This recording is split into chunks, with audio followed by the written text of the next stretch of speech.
Morning, guys. So before we get started here, some of you may be aware that I'm what might be considered a diehard Eagles fan, and one of the reasons we're so proud of the Super Bowl is because in most cases this is the life of a typical Eagles fan.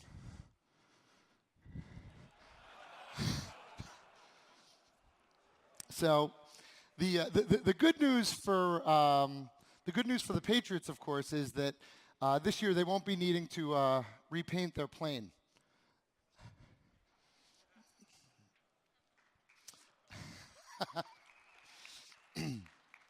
Now, I'm here to talk about why our security problems are getting worse and what we should be doing about it. Now, before we go into that, let's first objectively take a look and evaluate if we in fact have a problem. So, depending upon what analysts you work with or trust, whether it's IDC or Gartner or Forrester, security spending year over year is up roughly 7 to 10%, and it's been this way for a number of years and anticipated to persist in a forward-looking capacity as well. Now, despite this increase in investment, our confidence in the solutions that we're delivering is in rapid decline. And this, too, is a hard trend. Now, putting these two data points together, every dollar we spend on security this year will produce less return on investment than that same dollar spent last year. Now, this hard trend is expected to continue to widen. So next year, every dollar spent on security will incur less return on that investment than it did this year, as measured through confidence in the security outcomes that we're achieving for our organizations. So a good question to ask based on this data is, well, is that lack of confidence justified? And if we take a look at data released from the Verizon Data Breach Investigations Report, perhaps it is. Roughly 10% of security breaches are self-reported or self-identified. Put differently, 90% of the security incidents that organizations incur are identified because someone will knock on your door and tell you about it. So certainly this is not a situation that's invoking a lot of confidence. But if we look a little bit further at the threat landscape as to why we're in this situation, what are the environmental conditions that have brought us here, we see across three different independent vectors that what's happening in the threat landscape is severe and significant. One, the level of sophistication with the singularity of events, things like WannaCry, NotPetya, Spectre, and Meltdown, that as individual events, the sophistication and nature of state-sponsored elements that exist within these attacks is increasing and creating a larger gap relative to our ability to defend against these individual incidents. In parallel, the volume or the half-life of each incident that occurs is drastically reduced, rendering traditional security controls and legacy controls largely ineffective against these increased both volume and sophistication of threats. And then if we just look at our environments, what's happening from an operational perspective, that the overall capacity for us to identify and respond to security events is reduced as a byproduct of the overall volume of events that are occurring. So irrespective of the analysts you trust, at the end of the day, the volume of events is increasing dramatically, and the severity of the operational impact, whether it's data loss or operational disruption, is significant. So we have another problem. So I think just from a data perspective, we can agree that the problem that we're facing is getting worse, and every dollar we spend on security, based on the current paradigm, is producing less effective results. But in parallel with this, we have another problem. So in the field of traditional or physical engineering, there's a concept of entropy, which basically measures the state of disorder within a given environment. Over time, disorder increases. And how this correlates to what's happening with our organizations today is that we typically come from a structured environment where IT change control processes and IT infrastructure was fairly well ordered. That everything lived within the four walls of the data center. IT leadership designed and architected solutions and defined what the migration and rollout plans for new applications were. But that has completely changed. Now the business is deciding what's going to happen from an IT perspective. That whether your organization refers to it as a DevOps model, continuous improvement, or evergreen design, just from a pure rate of change perspective, IT organizations are being stretched to make more changes for more diverse elements of the environment with greater velocity. And it's creating a complete shift in how we consume and operationalize change in our environments. And this is perhaps a fair depiction of what many organizations are facing as it relates to the scale issues.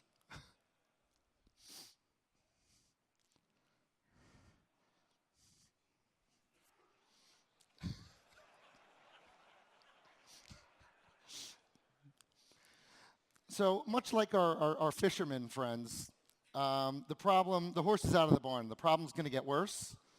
And from where we stand now, we have to change our approach. We need a different model. So in parallel with these environmental operational issues that organizations are pushing up upon us, we also have the issue of mobile to contend with. And putting my Captain Obvious hat on for a moment, the use of application and service delivery to mobile consumption vehicles has surpassed that on PC or laptop equivalents. And the impact here is that consumption of services is moving further from the data center and closer to the edge, closer to the consumer. And the challenge from an IT security perspective is that while organizations have embraced the fact that endpoint controls and endpoint security is so critical that system tray creep is considered cliche in our industry, they've embraced virtually zero security controls from a real-time preventative capability when it comes to mobile. And this is an enormous exposure area for us. This is part of the problem. Additionally, tying back to the rate of change and the diversity that many organizations are facing, and touching on some of the commentary from the previous speakers, that we have a huge infrastructure diversity challenge, and this is not something that IT necessarily is governing. That what we have is an environment where the business is coming to IT leadership and saying, we're going with Salesforce for CRM, figure it out. We're using AWS for this pilot project, figure it out. And part of what's driving the business is the need to embrace the rate of change. Going back to our fishermen's problems, right? That they can't scale fast enough. They can't make changes quick enough. And IT is not in a position to say, no, this is how we do it, right? And the need for a serialized change control process where things go through business logic approval and then technical logic approval and then operational impact review and then risk assessment review and cost assessment review. And going through this serialized process that takes a very long period of time is not accepted by the business. Because again, the consumer expects to have it on their mobile phone, their mobile device, within days or weeks. There's no more waiting months and quarters to be able to deliver applications or services. So the business requires the use of real-time delivery and some of the models that are incongruent with how we've achieved some of our existing IT models. So this is how we've been solving the problems today. Up to this point, and you've seen this slide probably 3 or 4 times already, so I'm going to pivot quickly. But this is how we've been solving the problems. So when we look at the challenge that organizations face, is it really any surprise that the level of innovation that exists in the market is far outpacing the operational capacity of most organizations to consume that innovation?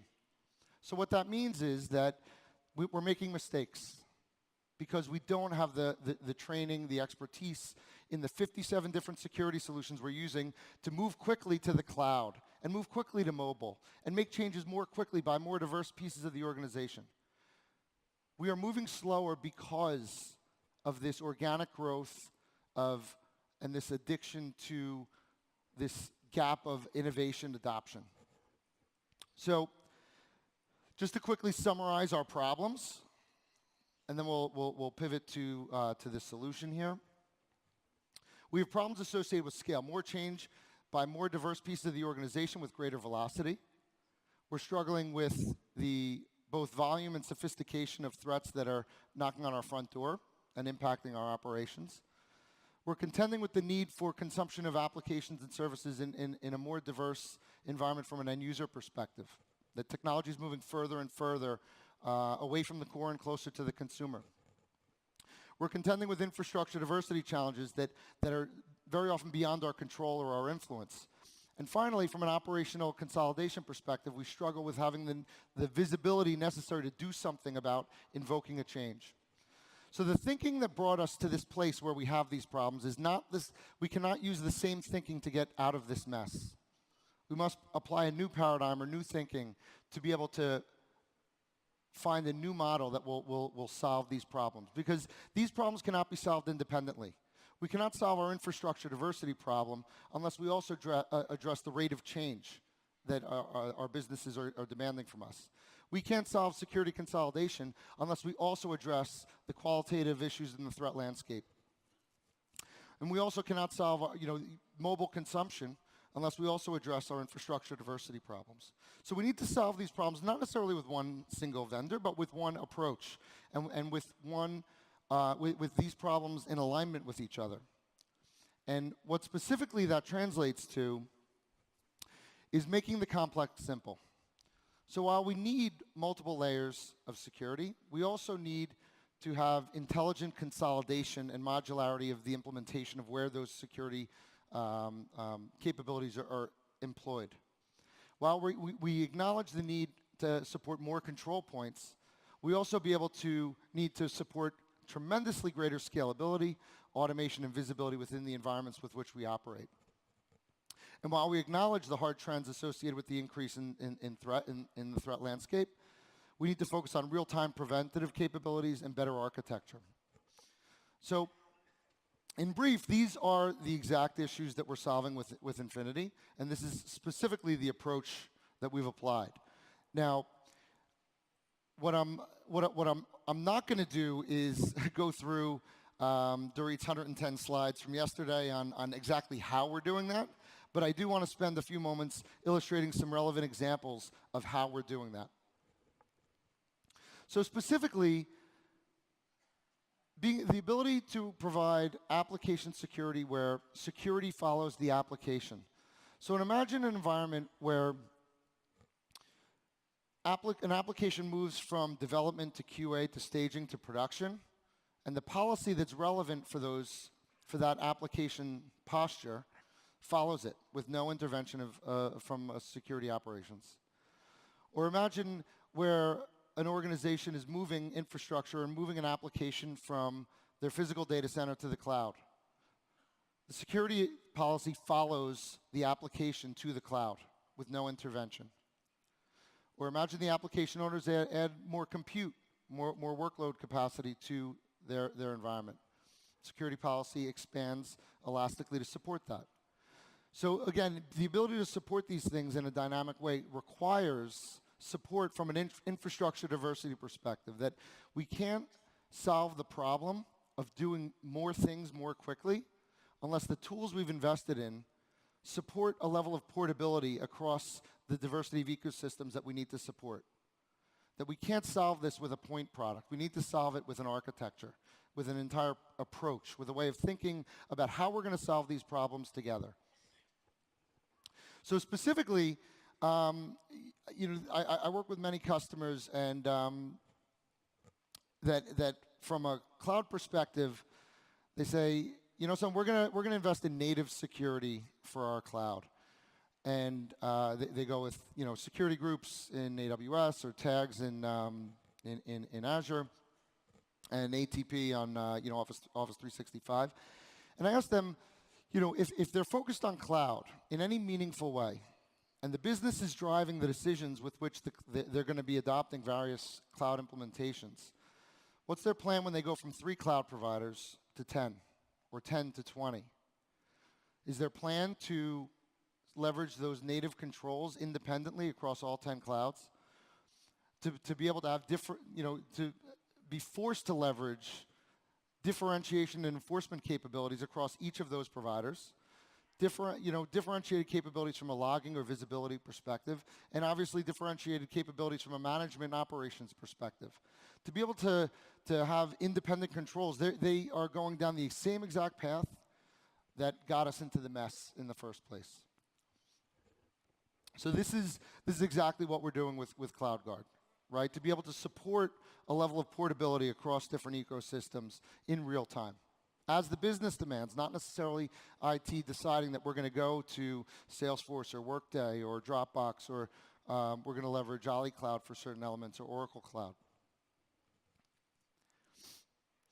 Another example of where we're solving the qualitative advantage or the qualitative threat issue as it relates to the threat landscape is in threat extraction. Now, preemptive prevention is something that we've been doing for a number of years, and obviously this animation illustrates specifically what we're doing in stripping out active content.